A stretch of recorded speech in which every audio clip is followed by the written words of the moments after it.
cómo evitar la caída de cabello y cómo recuperar cabello perdido. Hola y bienvenido a mi canal especializado en el antienvejecimiento y longevidad. Aquí se trata todo de cumplir años sin las señales y dolencias de la edad. Hoy te voy a contar mis secretos sobre cómo evitar la caída de cabello, o incluso cómo recuperar el pelo perdido. La caída de cabello es menos una cuestión genética que una cuestión de hábitos. Perder el pelo por una herencia genética de los padres ocurre menos de lo que se piensa. Pero la caída de cabello por adquirir hábitos insanos, como en la comida o bebida, es mucho más habitual. También la ingesta de medicamentos o una contaminación por sustancias químicas, son cosas que también suelen afectar negativamente al crecimiento de cabello. También algunas enfermedades, sobre todo las autoinmunes, o las que provocan fiebres altas, o cambios hormonales, pueden causar caídas de cabello.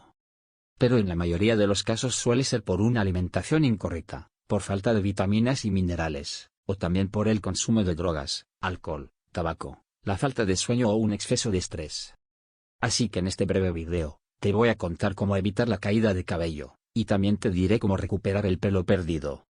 Pero antes te quiero pedir que te suscribas a mi canal, y le des un like a este video, para ayudarme a poder seguir haciendo videos como este. Siempre es recomendable, cuando se note una caída de pelo repentina, visitar a un médico y hacer un análisis de sangre, para descartar posibles patologías como de los tiroides o una anemia, por ejemplo. Si no hay nada que requiera un tratamiento médico, podemos recurrir a los remedios por cuenta propia. A mí me funciona muy bien la ingesta diaria de vitamina E, en forma de aceites de pescado, o de krill, junto con un complejo vitamínico para asegurar una mínima cobertura de vitaminas, tales como zinc, magnesio, hierro, vitamina C, etc. Esto para mí es algo básico y no debe faltar nunca. También suele beneficiar la toma de Tribulus terrestris, ya que regula el nivel hormonal y lo mantiene en niveles óptimos. Claro está, que no debe haber una falta de ejercicios físicos, ya que el cambio de oxígeno es lo primero que se necesita para recuperar o mantener el pelo. Otra cosa que suelo hacer es añadir una cucharita de bicarbonato sódico al champú de pelo, para neutralizar los químicos agresivos y la acidez. Cuando noto una caída acelerada, suelo tomar también maca y ashwagandha en polvo, ya que también favorecen al crecimiento del pelo. También conviene tomar durante unas semanas biotina. Por supuesto me pregunto también a qué tipo de estrés podría estar sometido mi cuerpo últimamente para provocarme una caída de cabello, e intento hacer los cambios necesarios. Cuando noto una caída de cabello acelerada, también suelo someterme a unas cuantas sesiones de terapia de luz roja, y una acupuntura específica, para la caída de cabello, ya que estos dos tratamientos en conjunto estimulan y regulan enormemente cualquier desarmonía en el cuerpo y el cuero cabelludo. Haciendo todo esto, me suele funcionar a la perfección.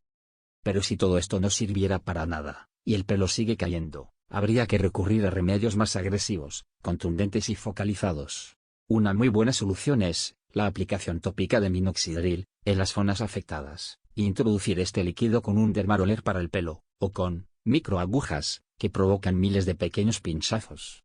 Esto no solo frena la caída, sino también ayuda al crecimiento de nuevos pelos. También existe una pastilla llamada finasterida, cuya función es estimular el crecimiento de pelo, pero esto se debe consultar antes con el médico, ya que puede provocar ligeros efectos secundarios. Una vez llegados a este nivel de tratamientos, también es muy recomendable la infiltración de nutrientes mediante una mesoterapia en el cuero cabelludo, como mínimo 1 o 2 veces al año, para evitar futuras caídas. Luego, mi última recomendación, y también la más costosa, serían las infiltraciones de PRP, plasma rico en plaquetas. De esto se necesitan mínimo unas 10 sesiones para empezar.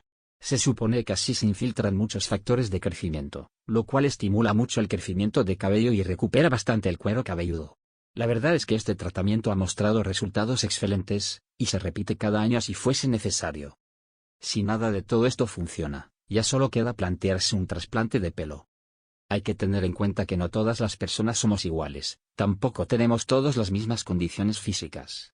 Algunos han pasado malos momentos o enfermedades, y por ello están más debilitados que otros.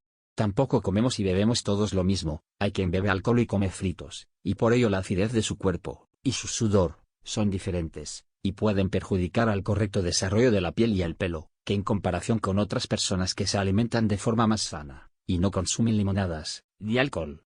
Todos somos diferentes, y por ello es aconsejable acudir a un especialista para saber cuáles son las causas de la caída de cabello, y qué dirección tomar.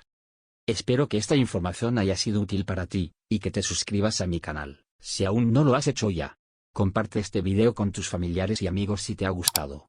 Y déjame un comentario si sabes de algo que te funciona bien a ti. Adiós y hasta el próximo video.